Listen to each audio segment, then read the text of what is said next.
es algo especial porque no lo esperaba hacerlo, y yo creo que es un regresar a mi historia,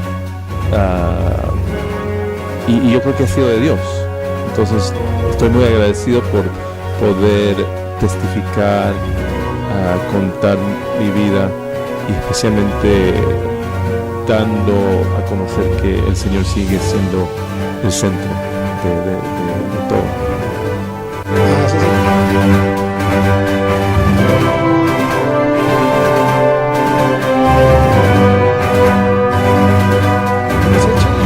Sí, yo creo que han hecho un gran trabajo.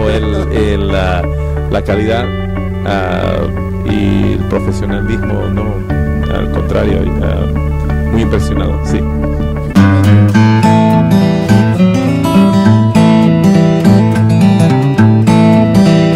Alumno suyo. Sí, aquí sí se ganó el 100. Un gran trabajo hizo David. Hiciste un gran trabajo. Yo creo que se nota que tienes la experiencia, tienes la pasión, y yo sé que Dios va a multiplicar y bendecir este ministerio. Finalmente me gusta.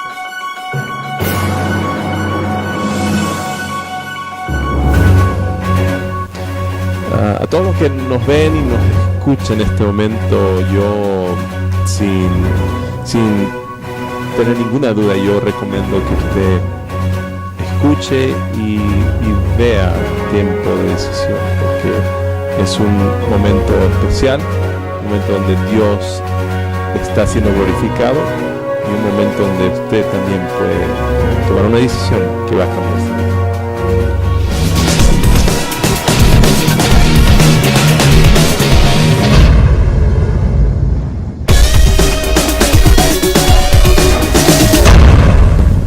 Bienvenidos, aquí les saluda David Bruno para compartir este programa Tiempo de Decisión. Cada vez que Dios nos da la oportunidad a una ciudad, a un país, Dios nos permite conversar con gente que inspira nuestras vidas, inspira nuestras familias, pero también inspira nuestros ministerios. Y este es el caso de la grabación y la transmisión de este programa, porque ha ocurrido algo muy especial, creo yo, en el corazón de Dios, para darnos el privilegio de tener con nosotros a un profesor y a un respetado maestro, el doctor Eloy Nolivos. Así que es una bendición para Tiempo de Decisión, doctor, tenerlo con nosotros y con toda nuestra audiencia internacional. Muchas gracias por este tiempito que nos regala. Amén, es mi placer poder estar con ustedes y compartir este segmento y este tiempo con ustedes. Qué bueno, nosotros tenemos que hacer un reencuentro, que hemos conocido muy de cerca la cátedra del doctor Nolivos, porque nos llegó a enseñar a un grupo de líderes de Sudamérica precisamente el tema de misiones, y algo bien anecdótico que todos los alumnos que están viendo esto estarán recordando. Oye, no pude sacarme nunca un 100 con el doctor. ¿Y qué pasó? Me agarré toda la noche. Pero ¿sabe qué? Nos sirvió mucho, porque cada detalle, cada precisión académica y profesional de los trabajos nos hizo crecer. Doctor, primero me gustaría que le deje un saludo después de nuestra audiencia a todos los estudiantes que usted tiene en el mundo. Queridos estudiantes, donde estén, yo creo en ustedes. Adelante, porque sí se puede. Qué bendición. La verdad que nosotros, cada vez que tomábamos las clases en las mañanas, y le digo profesor y todos los compañeros del mundo y los que han llevado esta materia a la cual me refiero, de en las tardes tomamos tiempo para jugar fútbol. Y siempre veníamos ya una semana antes, no se olviden la pelota, vamos a jugar al campo. Pero llegó el doctor Eloy y entonces comenzó nuestra gran tribulación. Aún está ahí el reverendo Benjamín Félix, que dijo: muchachos, el Ministerio de Deportes se suspende porque hay examen en la tarde, hay lectura en la tarde. Inolvidable ese curso, ¿no? Pero hago este paréntesis porque hay mucha audiencia y muchos compañeros en el mundo, y también algunos que han llevado específicamente una materia con el doctor Eloy, que es inolvidable el doctor, porque por toda la buena exigencia que tuvimos y como volviendo lo dice, ¿no? Cree en aquellos estudiantes que van por más. Pero doctor, haciendo ese recuento, esa anécdota que hemos tenido cuando usted llegó a Lima, allá en Perú, quisiéramos hablar en primer caso porque nos gustaría conocer un poco más también de su trasfondo, ¿verdad? Personal, dónde nació, dónde creció, su entorno familiar, porque eso nos va a decir mucho después de lo que vamos a hablar cuando hablemos de misiones. Bien, sí, yo primeramente le doy gracias a Dios por la oportunidad y el llamado que está sobre mi vida, pero como todos sabemos tenemos un origen. Exacto. Donde nosotros comenzamos, y el mío comenzó en Ecuador, Guayaquil. Mis padres todos somos de Ecuador, de Guayaquil. Yo nací, pero a la edad de 1 año había siempre el anhelo de mis padres de poder tener una mejor vida. Ajá. Entonces hicieron el esfuerzo para venir a los Estados Unidos y llegaron a California. Ajá. A Los Ángeles, y aquí crecí, pero siempre había la conexión con mi país, Ecuador, y ser ecuatoriano. En los veranos normalmente regresábamos, mi hermano y yo, a Ecuador, y pasábamos los veranos allá con familia. Y la otra cosa que era muy intencional de mis padres era que hablemos en español en casa. ¡Wow! ¡Qué tremendo! Claro que como muchacho eso fue algo que resistía, no quería, pero la determinación de mis padres, sabiendo y viendo por el futuro la importancia de poder tener los dos idiomas, porque en casa español, ahí en la escuela pueden hablar todo el inglés que quieren, pero aquí en español.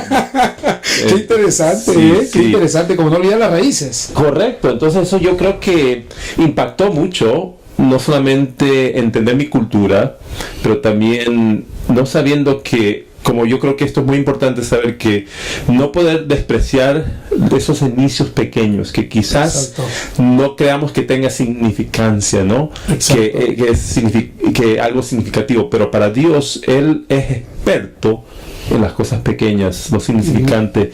Y hoy en día, por ese esfuerzo de mis padres, no solamente venir acá, pero venir acá y no olvidar de nuestra cultura, de nuestro pueblo, de nuestro país, eso fue inculcado en mi vida, y eso ha sido la razón por la cual hoy puedo yo hablar español y puedo enseñar desde Lima. Y pude enseñar desde Lima si no había manera. Qué interesante este mensaje también para muchos padres que están viendo este programa, porque a veces la tendencia es olvidar nuestros orígenes, ¿no? La tendencia es olvidar de dónde hemos venido, y más el dulce idioma del español. Así que es una bendición, y que bueno, o sea que a pesar que usted estuvo aquí con la familia cuando tenía 1 año, siempre la conexión de ir y venir a Ecuador. Sí. O sea que no ha tenido casi distante su país, doctor. Sí, ha sido eso algo especial, ¿verdad? De poder tener esa conexión, y aún más, ¿verdad? Yo después me eduqué aquí. Y parte de esa historia interesante como Dios es, yo nunca me imaginé que iba a regresar a Ecuador a ministrar. ¡Wow! ¡Qué tremendo! Porque ya cuando Dios me llamó al campo misionero, al ministerio, era evangelismo, pero Dios siempre sabe que nos engancha, nos engancha con algo, y eso fue la manera que me enganchó para entrar al ministerio, sin la idea, sin imaginarme que me iba a llevar por el camino de la educación. ¡Wow! ¡Qué tremendo! Pero antes de traer esos puntos que son muy relevantes en lo que hoy nuestro profesor realmente desempeña, pero viene una familia numerosa, hermanos, hermanas. Tengo un hermano, es 4 años menor. Este mes cumplimos nuestros cumpleaños, porque los dos, yo cumplo el 4 de febrero, él cumple el 5. O sea, pegadito nomás. Sí, pero son 4 años y 1 día. Okay. Mis padres aún viven, y mi mamá también cumple años en febrero. El único que no cumple en febrero es mi papá. Él cumple en junio. Entonces fuimos siempre los 4. Entonces, una familia unida, una familia que nuestro inicio a conocer el Evangelio, nosotros como pentecostales, el mover del Espíritu comenzó en el movimiento carismático católico. Entonces, pero de ahí mis padres, yo era pequeño cuando sucedió, fue en los 70, 72, 73, pero Dios les guió entonces y fueron a iglesias pentecostales como la iglesia cuadrangular aquí de Los Ángeles, y después se fueron independiente, a una iglesia independiente pentecostal. Entonces nuestro trasfondo espiritual religioso ha sido a través del mover del Espíritu, sea inicios con el movimiento carismático católico y después en el movimiento pentecostal. ¿Qué edad tenía usted ya, doctor, cuando comenzó ese vivir o esa experiencia cristiana?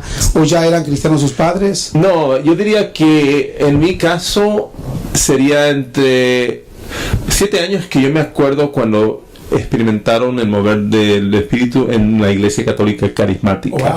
Yo aún me acuerdo la iglesia, los grupos pequeños de oración donde habían ¿estamos hablando de Ecuador o aquí? Aquí no, ya está viviendo acá en Los Ángeles. Sí, en Los Ángeles, la iglesia Santa Luisa en East Los Ángeles, de Los Ángeles.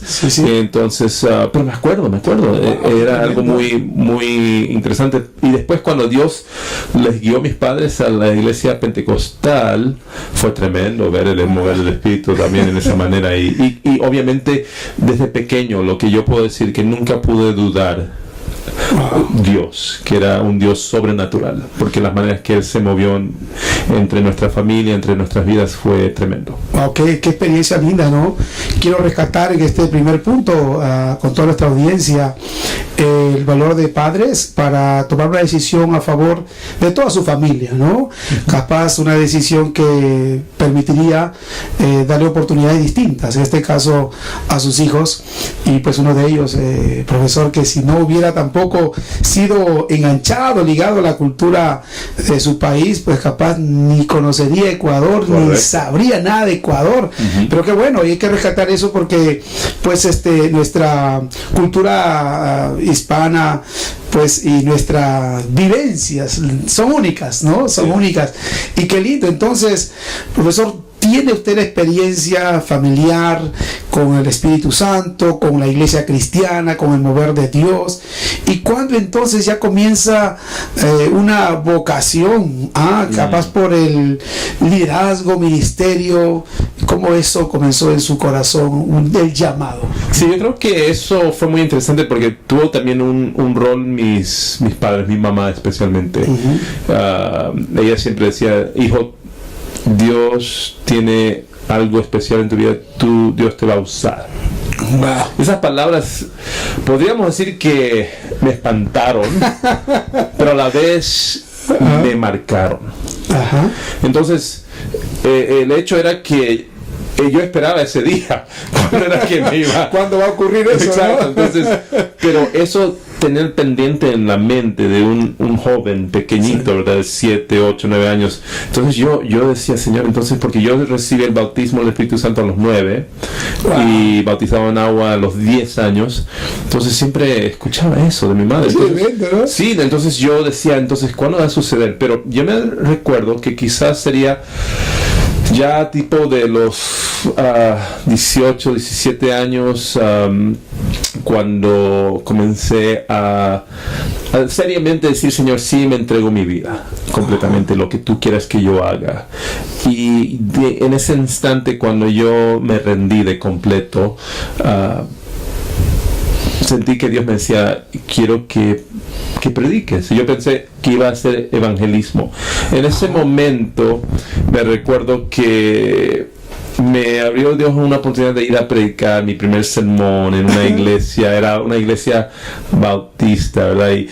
Pero a la vez la oportunidad, por la amistad de mis padres que tenía con este hermano pastor que abrieron esta oportunidad, yo hice todo, yo me preparé como 20 horas y tuve todas mis notas. Era el debut de la predicación. Y yo pensaba, aquí voy a aplicar una buena hora.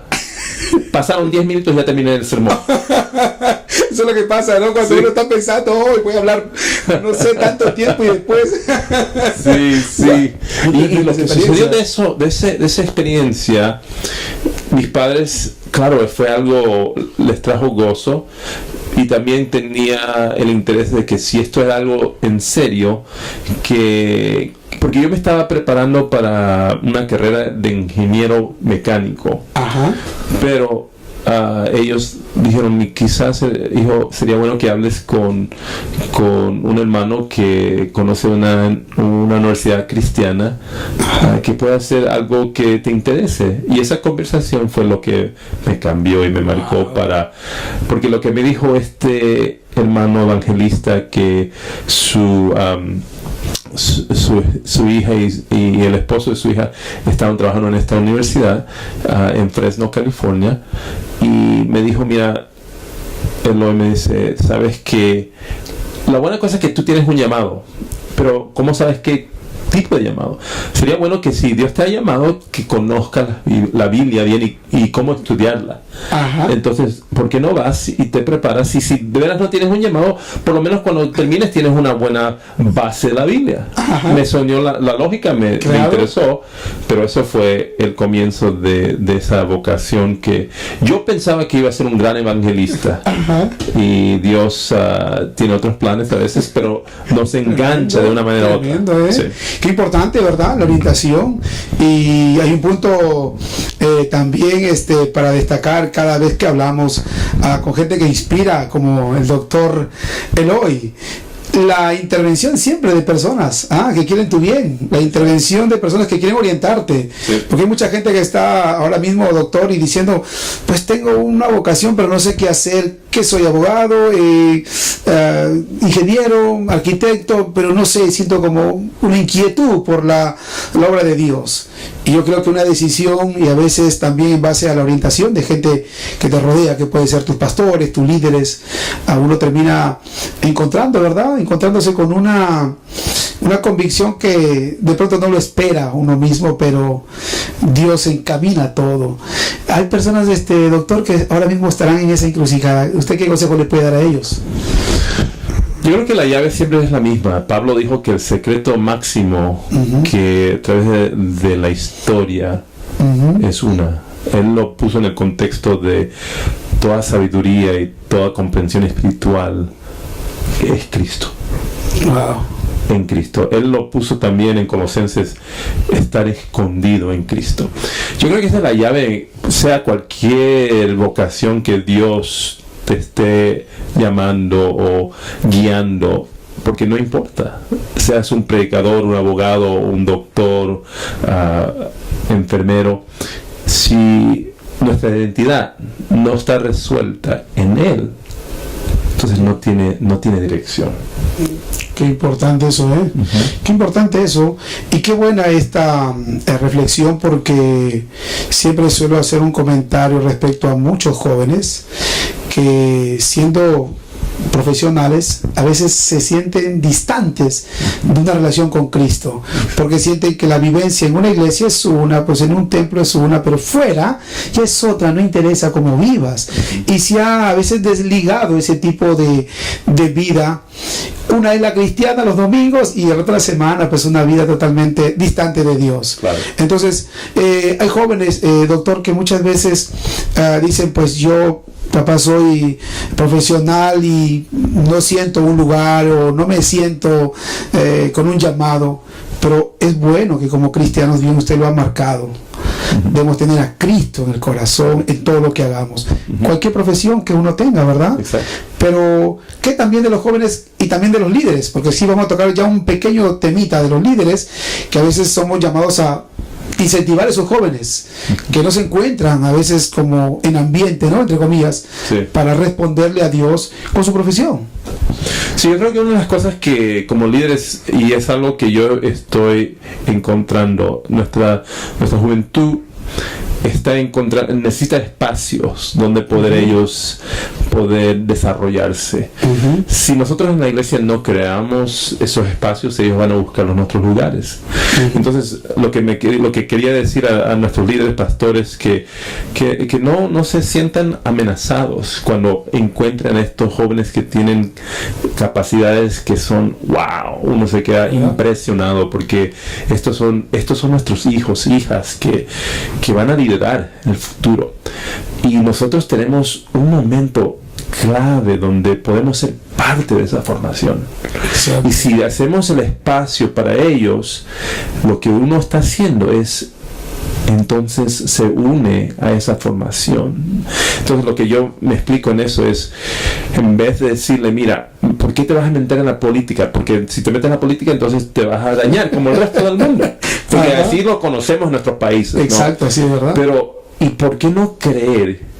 Entonces lo que yo haría esta pregunta, entonces todo el labor que usted hizo, pastor o pastora, en levantar a estos jóvenes, ¿usted no cree que Dios es suficiente grande que lo que usted le ha enseñado a él o a ella, Dios lo puede levantar con un corazón que es completamente de Dios? Pero que lo que yo creo que pensamos en un Dios muy pequeño a veces, donde lo que hemos ya dado a través de nuestras predicaciones o enseñanzas bíblicas, entonces eso ha sido semillas que nosotros tenemos que tener fe que la palabra es eficaz, ¿verdad? Entonces yo lo diría de esta manera: crea de lo que la labor que usted hizo va a dar fruto en estos jóvenes que quieren tener espacios para poder decir, sí me están apoyando. Sí, exacto. Entonces yo creo que eso es una contradicción. Entonces no creemos en lo que predicamos. Exacto. Y sobre todo cuando son gente muchas veces que han crecido en la iglesia. Correcto. Han estado en la escuela dominical, ha habido un esfuerzo de la familia, de los propios líderes y pastores para que sean educados, y a veces Dios los llama, pues no necesariamente al pastorado, pero sí en una carrera profesional, o que sean directamente útiles en lo que ellos se prepararon. Entonces cuando hay una distancia de la realidad en la iglesia y lo que ellos pueden hacer, es como que muchos jóvenes se sienten distantes y sin Dios, y creen que hay un Dios solo el domingo, pero el resto de días se sienten, o a veces creyendo que verán a Dios el próximo domingo otra vez, porque en su tarea cotidiana pues no hay la palabra, no hay la intervención de Dios. Y creo que es una buena aclaración, doctor, porque estaba conversando con unos jóvenes de un país ahí de Latinoamérica, y tuve una reunión con algunos de ellos que me comentaban, qué bueno que yo como arquitecto pueda ser involucrado en mi iglesia, pero la verdad a veces se prefiere que una persona solo de buena voluntad sea pues el líder de pro construcción, ¿no? Y a veces hay gente de labor social, y hay ahí gente que ha estudiado para eso, y a veces solamente se valora gente de buena voluntad, que es importantísima desde luego, pero cuanto más si hay alguien que se dedicó también a servir, a capacitarse, a prepararse para dar un mejor servicio a la comunidad y a la iglesia, ¿no? Entonces es un buen llamado, creo yo, que se puede reflexionar, porque es triste, ¿no?, cuando un profesional se siente distante de su congregación sabiendo que puede hacer mucho. Exacto. Ajá. Sí. Ahora, profesor, sabe que tenemos también mucha gente que está en esta vocación y queda el llamado a ser un estudiante de teología, queda el llamado de dedicarme al ministerio, pero hay muchos miedos. Esta experiencia, ¿qué le puede compartir a todas esas personas? Yo creo que la realidad, que la vida siempre hay temor, eso es una realidad. El hecho de que hay temor es que usted es humano. Entonces, está bien, no se preocupe. Cristo dijo, ¿por qué te afanas? Entonces lo que sí es bueno es siempre reconocer. Yo creo que es bueno reconocer que este temor te dice que estás centrado.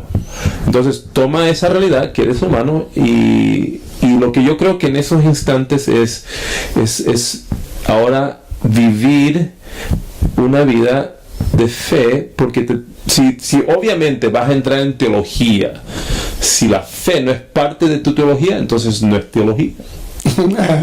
Entonces yo creo que el hecho, como si uno recordemos eso cuando tomó Dios el momento a través de Moisés a decirle a Josué, tú eres el próximo, que me sigue.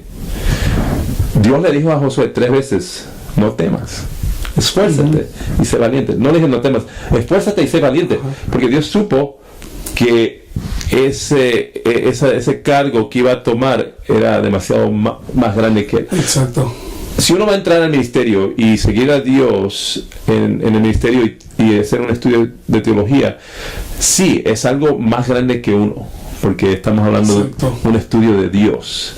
Pero un estudio de Dios que omite la fe no vale, no tiene valor. Entonces lo que yo quiero decir es que entrando a este camino de prepararse para el ministerio, para estudiar teología, también es una praxis de poder decir, Dios, yo confío, porque no sé dónde van a venir los fondos, porque usted conoce, si como estudiante, ¿cómo voy a pagar por esta maestría? Exacto, ¿verdad? Exacto. Entonces, ahí es algo clave. Entonces, practica tu teología. Voy a creer, Dios, en ti, que vas a proveer. Ay, Señor, tengo este maestro que no le gusta dar 100. ¿Qué voy a hacer? Dame un poco más de fe, Señor. Practicar la teología. Que uno... Sí. No, yo creo que eso es lo que pasa. A veces lo que sucede, divorciamos la teología, pensamos que solamente es la mente y la razón, y tiene que ser eso. Pero no podemos divorciarla del aspecto práctico que tiene que tomar fe.